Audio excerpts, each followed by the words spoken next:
Loneliness is only a problem if you feel like the feeling of loneliness is going to last forever. My family was away and I was on my own, and I just had this overwhelming sadness in my heart. I was just felt terribly just depressed and lonely. And then this thought came to mind that this isn't going to last forever. Tonight or tomorrow or whenever, your family's going to return and you will feel fine. Now, obviously I was in a bit of an emotionally compromised situation, but this thought popped up and I realized, you're right. I will see my family again. I won't be lonely forever. This time is temporary. And I realized that the feelings, the issues that I was facing, this bad emotion, I was more afraid of feeling it ongoing than that was worse. The fear of it continuing was worse than the actual feeling of it. So I did a couple of things. I turned and looked at it and I felt like, what does it feel like to be lonely? What does loneliness actually feel like when I turn and face it as opposed to running from it?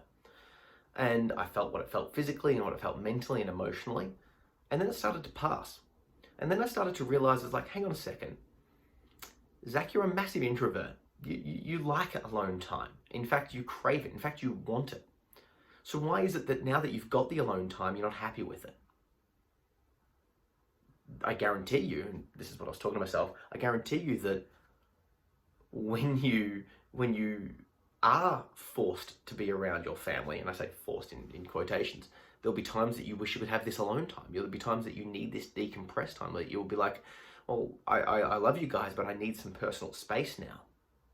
So in that time, you'll feel cluttered and overwhelmed, and you'll equally not want to be there in the same way that you don't want to be here right now. That's a little bit ridiculous.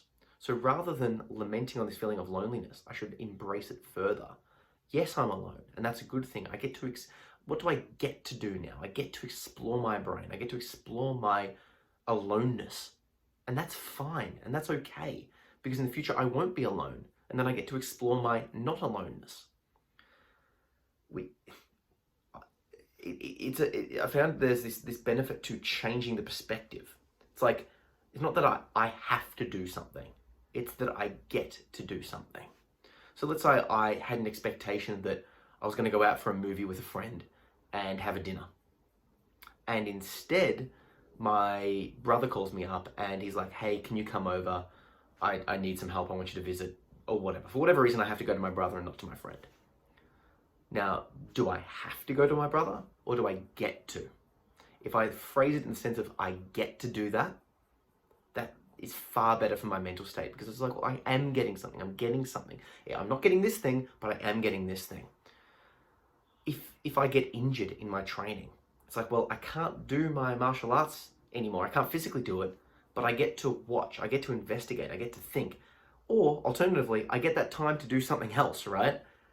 It's all the trade-off. I found that if I approach life from the I have to do it, man, I feel forced. I feel like I don't have any agency. I don't like this feeling.